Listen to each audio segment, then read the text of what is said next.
The first repair costs $52. Not $52 exactly, $76 after the shop fee, $91 after taxes, $114 after they recommend replacing your cabin air filters. You tell them to put those back because you only came here for an oil change. On a 2008 Ford Focus, the kind of car that looks like it survived 3 owners, 2 accidents and never reported, and 1 life decision nobody talks about anymore. The waiting room smells like burnt coffee and rubber gloves. A mechanic behind the counter calls out names like he's reading a jury list. And you sit there watching the clock, trying to decide if this is going to be one of those days where everything is fine, or one of those days where everything suddenly isn't. At this level, even maintenance feels like gambling, because cheap cars don't just need service, they reveal problems while they're being serviced. The first rule: low cost ownership is not about avoiding repairs, it's about surviving small ones repeatedly. Then the mechanic walks out.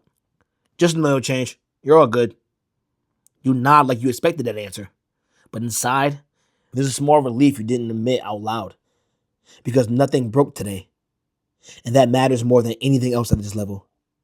Then comes the first real issue. A wheel bearing starts humming on the highway. At first it sounds like wind. Then it sounds like tire noise. Then it sounds like something you can't ignore anymore. You take it into a shop. They tell you it's the front passenger side. On a 2008 Ford Focus, that repair runs around $280 to $420 depending on label. These are general independent shop prices averages. But the real cost isn't the part. It's the hesitation before approving it. Because in your mind, you're calculating. Is this worth fixing? Or is this the last repair before I move on from this car entirely? That question follows every cheap car owner quietly. The second rule: repairs at this level are never just mechanical decisions. They are financial negotiations with your future. Then around $12,000 ownership value, things shift a little. You're now in something like a 2015 Hyundai Elantra, or maybe a Honda Pilot, or even a Nissan Altima that still smells faintly like dealership plastic, even though it's not new anymore. Repairs don't happen often, but when they do, they feel sharper. A starter motor fails one morning. You turn the key, click, nothing. You try again, click, still nothing. The shop quotes around $500 to $800, depending on part sourcing and labor times. Not because the starter itself is expensive, because modern engines hide everything. Air intake has to come off, battery has to be disconnected, sensors need to be recalibrated afterward. The part is simple, the access is not.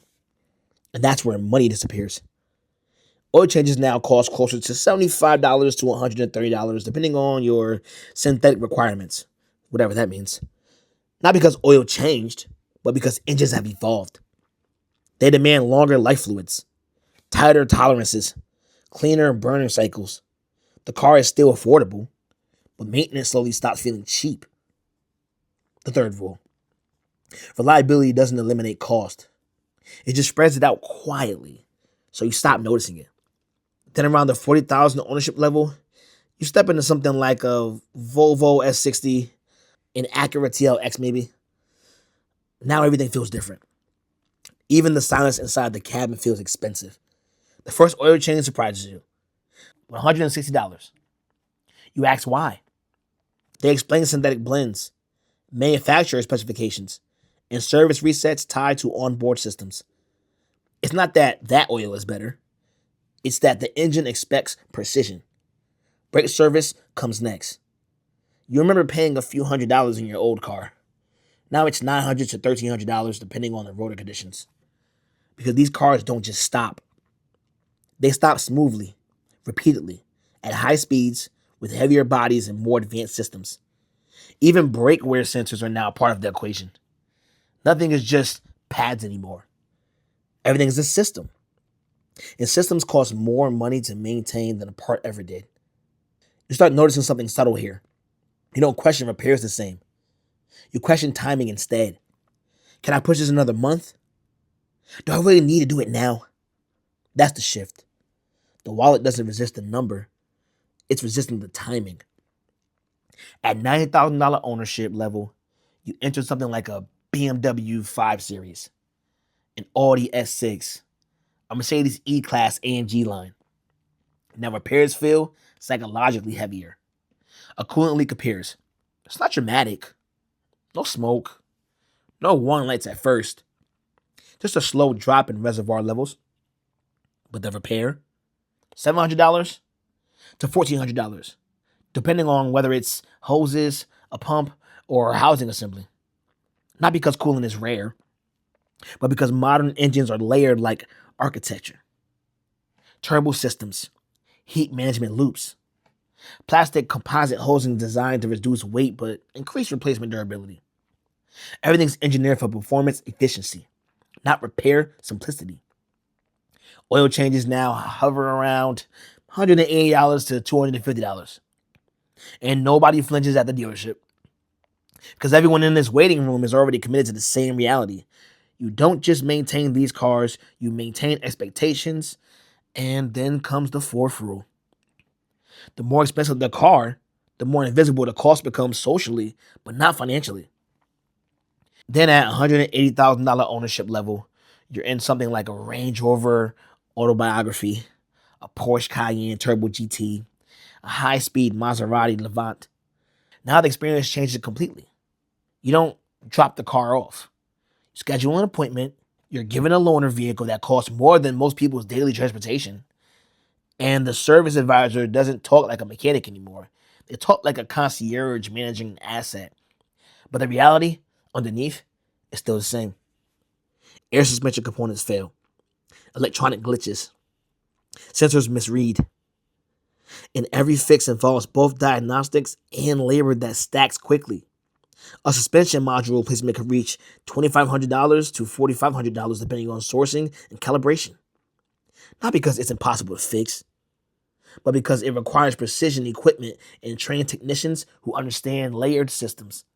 At this level, you don't pay for parts. You pay for certainty. Because uncertainty is more expensive than the repair itself. Then comes exotic territory. Ferrari, McLaren, Aston Martin. Now maintenance becomes structured around exclusivity. Even something as basic as routine servicing requires brand certified tools and technicians flown or trained specifically for that system. An oil change can exceed $1,000 easily. Brake jobs can reach multiple thousands depending on carbon ceramic systems. Not because of marketing, but because materials are fundamentally different. Carbon rotors don't behave like steel. They don't wear like steel. They don't get replaced like steel. They handle the aerospace components. And suddenly you realize something uncomfortable. At this level, you are no longer maintaining the car. You are maintaining engineering decisions made in another world. The fifth rule. The higher the performance, the more maintenance becomes preservation rather than repair. And then something strange happens across all levels. Because whether it's a Ford Focus, a Lexus, a BMW, or any supercar, the emotion stays identical.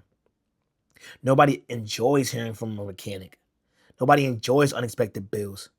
Nobody enjoys uncertainty about transportation. The numbers change. The psychology doesn't. At every level, the wallet reacts the same way. Calculation first, emotion second, acceptance last. But here's the part most people miss. You don't really remember the invoices. You remember the moments before them. The hesitation when the dashboard light turns on. The silence after the mechanic says, "We found something." The pause before you say, "Go ahead with the repair." That's the real cost of car ownership. Not the money. The decision-making weight attached to every mile you drive. Because eventually, you realize something. Cars don't scale your happiness.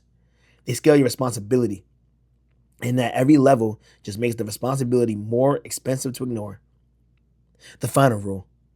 Your wallet doesn't care what you drive. It only cares what you're willing to maintain. And somewhere between the first $100 repair and the $4,000 service bill, you understand something simple. The car was never the story. The way you react to keep it alive was. Subscribe if you like these videos. I'll see you on the next one.